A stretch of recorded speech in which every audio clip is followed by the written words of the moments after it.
Everyone, welcome back to our channel. ఈరోజు మన ఛానల్లో రథసప్తమి పూజ విధానం గురించి, ఈ పూజ చేసుకోవడం వల్ల కలిగే ఫలితాలు, 2024లో రథసప్తమి ఏ రోజు వచ్చిందనే దాని గురించి ఈ వీడియోలో తెలుసుకుందామండి. అంతకంటే ముందు ఇప్పటి వరకు మన ఛానల్ని సబ్స్క్రైబ్ చేసుకోకపోతే సబ్స్క్రైబ్ చేసుకోండి. ఈ వీడియోలో ఉన్నటువంటి సమాచారం మీకు ఏమాత్రం ఉపయోగకరం అనిపించినా వెళ్ళే ముందు ఒక చిన్న లైక్ చేసి వెళ్ళండి. ఇప్పుడు మనం వీడియోలోకి వెళ్ళినట్లయితే, ఈసారి ఈ రథసప్తమి అనేది శుక్లపక్షం 2024 ఫిబ్రవరి 16వ తారీఖున వచ్చిందండి. ఈసారి ఈ పూజ అనేటువంటిది మనం ఎక్కడ చేసుకోవాలి అంటే, సూర్యకిరణాలు పడే చోట తులసమ్మ ముందు కానీ, మీ బాల్కనీలో కానీ ఎక్కడ సూర్యకిరణాలు అయితే పడతాయో అక్కడ మీరు ఈ పూజ అనేటువంటిది చేసుకోండి. ఇప్పుడు మొత్తము అపార్ట్మెంట్లో అయినా మాకు సూర్యకిరణాలు అనేటువంటి పడట్లేదు అనుకున్న వాళ్ళు మామూలుగా తులసమ్మ ముందు చేసుకోండి. లేదు మాకు అంత ప్లేస్ కూడా లేదు అనుకుంటే పూజా రూమ్లోనైనా మీరు చేసుకోవచ్చండి.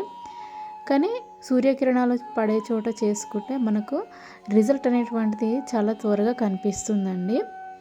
అలా వీలు కాని వాళ్ళు పైన స్లాబ్ మీద అయినా కూడా మీరు సూర్యకిరణాలు పడతాయి కానీ అక్కడైనా ఈ పూజ మీరు చేసుకోవచ్చండి. నెక్స్ట్ మనకి పూజ కోసము ఏమేమి కావాలి, ఎలా చేయాలనే దాని గురించి ఇప్పుడు తెలుసుకుందామండి. ఫస్ట్ మనం పూజ చేసే చోట, అది తులసమ్మ ముందైనా ఎక్కడైనా కూడా ఇలా ఒక రథం అనేటువంటిది వేసుకోండి.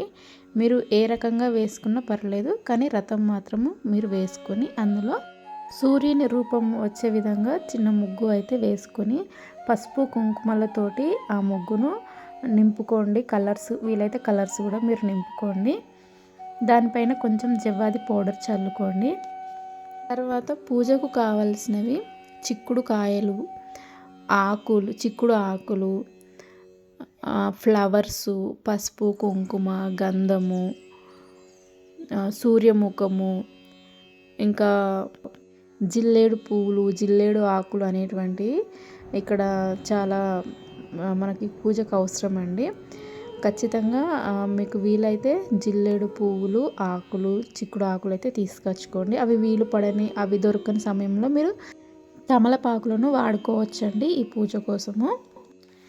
ఈ పూజ కోసము మనము చిక్కుడు కాయలతోటి రథము అనేటువంటిది తయారు చేసుకోవాలండి.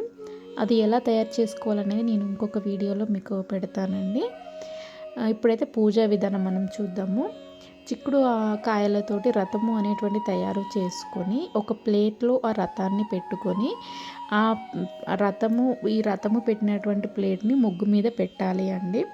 అంటే మీరు వేసినటువంటి ముగ్గు మీద పెట్టాలి. లేకపోతే మీరు ఒక పీట వేసుకొని ఆ పీట మీద చిన్నగా పద్మ ముగ్గు వేసుకొని దాని మీద అయినా మీరు ఈ రథం అనేటువంటిది పెట్టుకొని ఇందులో చిన్న సూర్యముఖము కానీ, లేకపోతే మీరు చిక్కుడు ఆకు మీద చిన్నగా సూర్యముఖము అనేటువంటిది వేసుకొని అందులో పెట్టుకొని, లేకపోతే ఇక్కడ సూర్యుని మీకు ముఖము ఉంటుంది కదా రాగిది, అది మీకు అవైలబుల్లో ఉన్నట్టయితే ఇక్కడ మీరు పెట్టుకోండి. ఈ రథం ముందు పెట్టుకొని పూజ అనేటువంటిది మీరు చేసుకోండి. ఫస్ట్ అయితే ఒక చిన్న పసుపు గణపతిని చేసుకొని గణపయ్య పూజను చేసుకోండి. తర్వాత మీరు సూర్యునికి పూజ అనేటువంటిది మొదలుపెట్టండి. ఇక్కడ నేను చూపిస్తున్నాను కదా, దీనికి పసుపు కుంకుమ గంధంతో బొట్లు అనేటువంటిది పెట్టుకొని మీరు 108 సార్లు ఓం ఆదిత్యాయ నమః అనేటువంటి మంత్రాన్ని చదువుకుంటూ పూజ అయితే చేసుకోండి. మీరు దీపారాధన చేసేటప్పుడు ఒక 7, ఇక్కడ 7 సప్తమి అంటే 7 అండి. 7 చిక్కుడు కాయలతోటి రథం చేసుకోవాలి. 7 జిల్లేడు ఆకులు అనేటువంటి ఒక ప్లేట్లో పెట్టి అందులో మీరు 7 పిరికిళ్ళ గోధుమలు అనేటువంటివి పోసి దాని మీద ఒక ప్రమిద అనేటువంటిది పెట్టి అందులో దీపారాధన చేయండి. అంతకంటే ముందు మీరు 2 మంగళహారతులు అయితే ముట్టించుకొని పెట్టుకోండి. ఇది మీరు బయట చేస్తారు కాబట్టి అప్పుడు దీపం అనేటువంటిది కొండెక్కకుండా మీరు జాగ్రత్త పడండి. తర్వాత మీరు పాలు అనేటువంటిది పొంగించుకోండి నైవేద్యంలాగా. ఈరోజు ఖచ్చితంగా పాలు పొంగించాలి అండి. ఈ పాలు పొంగించడానికి మీరు ఆవు పిడకలు ఉంటాయి కదండి, ఆ ఆవు పిడకలతోటి పాలు అనేటువంటిది పొంగించి అక్కడ మీరు పరమాన్నం అనేటువంటిది వండండి. ఇప్పుడు మనకు అందరు సిటీలలో చాలామంది ఉంటున్నారు కదా, సో వాళ్ళకి వీలు పడినప్పుడు గ్యాస్ స్టవ్ మీదనే మీరు పక్కకు చిన్నగా పిడకలు అనేటువంటివి పెట్టుకొని ఆ మంట తగిలితే సరిపోతుందండి, ఆవు పిడకల మంట అనేటువంటిది. అప్పుడు మీరు పాలు అనేటువంటిది పొంగించి ఆ పాలతోటి పరమాన్నము వండి మీరు ఆ సూర్య భగవానునికి నైవేద్యంగా సమర్పించండి. ఈ పరమాన్నంను పెట్టడానికి 7 చిక్కుడు ఆకులను తీసుకొని అందులో మీరు నైవేద్యంను పెట్టండి. లేదంటే 7 చిక్కుడు ఆకులను కలిపి ఒక ఇస్తార్లాగా చేసి అందులో ఈ నైవేద్యాన్ని పెట్టండి. ఇక్కడ ముఖ్యంగా ఏంటంటే మనము ఆ పరమాన్నంని కలపడానికి చెరుకు గడను యూజ్ చేయాలి అండి. ఆ చెరుకు గడను యూజ్ చేసి మనం ఈ పరమాన్నము వండి ఆ సూర్య భగవానికి నైవేద్యంగా పెట్టాలండి. దాంతోపాటు రేగు పండ్లను కూడా భగవంతునికి సమర్పించాలి అండి. రేగు పండ్లు అనేటువంటి సూర్యునికి ప్రతీక కాబట్టి మనకు అవి పెట్టడం వల్ల మనకు ఆరోగ్యం అనేటువంటిది లభిస్తుందండి.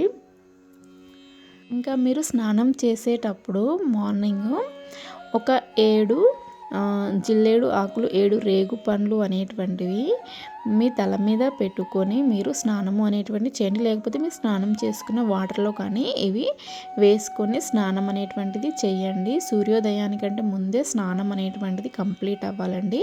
పూజ మాత్రం సూర్యోదయం అయినాక చేసుకోవచ్చండి, ఎలాంటి ప్రాబ్లం లేదు. సూర్యోదయం కాకముందైనా మీరు చేసుకోవచ్చు, కానీ సూర్యకిరణాలు పడిన తర్వాతనే మీరు ఆ నైవేద్యాన్ని మాత్రం స్వీకరించాలి.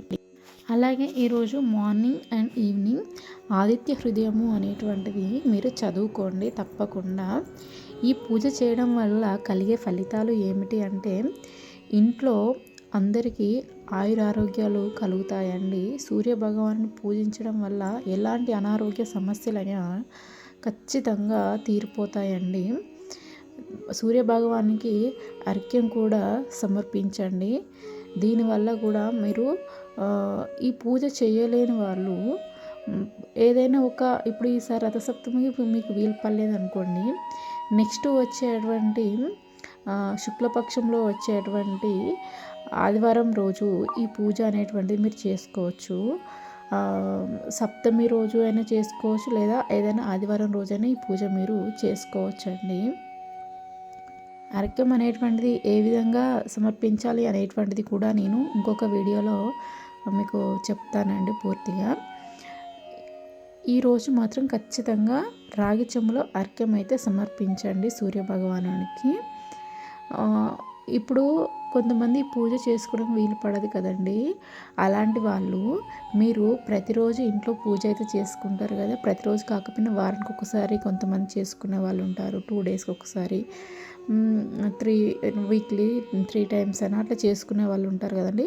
మీరు ఎప్పుడైతే పూజ చేసుకుంటారో ఆ రోజు సూర్యునికి కొన్ని రాగి చెంబులు నీళ్ళు తీసుకొని ఓం ఆదిత్యాయ నమః అని ఒక 3 సార్లు కానీ 5 సార్లు కానీ 7 సార్లు కానీ మీరు అనుకొని వాటర్ అనేటువంటిది తులసమ్మ మొదట్లో వదలండి.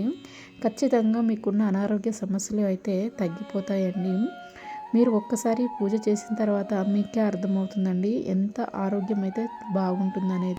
ఇంకా ఎవరైనా జాబ్ కోసం బాధపడుతున్నట్లయితే పూజ చేసిన తర్వాత మీకు ఏ జాబ్ కావాలని అనుకుంటున్నారో ఖచ్చితంగా మీరు కోరుకున్న జాబ్ని అయితే మీరు పొందగలరండి. ఇంట్లో ఆరోగ్యాలు అష్టైశ్వర్యాలు అయితే కలుగుతాయండి ఆ సూర్యభగవానుని అనుగ్రహం వలన. పూజ అంతా అయిపోయిన తర్వాత వీటిని ఏం చేయాలి అంటే మరుసటి రోజున మీరు ఎవరు తొక్కని ప్లేస్లో వీటిని వేయండి. అంటే ఏదైనా చెట్టు మొదట్లో కానీ ఎవరు తొక్కని ప్లేస్లో కానీ ఇవన్నీ తీసి మీరు వేయండి. ఇంకా సూర్యభగవానునికి కొన్ని పాలు అనేటువంటిది మీరు సమర్పించండి. ఆ పాలలో సూర్యభగవానుని కిరణాలు అనేటువంటి పడిన తర్వాత ఆ పాలను మీరు పెట్టినటువంటి పరమాన్నమును మీ ఇంట్లో కుటుంబ సభ్యులందరూ తినండి. ఈ వీడియోలో ఉన్నటువంటి సమాచారం మీకు ఉపయోగపడినట్లు అనిపించినట్లయితే వెళ్ళే ముందు ఒక చిన్న లైక్ చేసి వెళ్ళండి.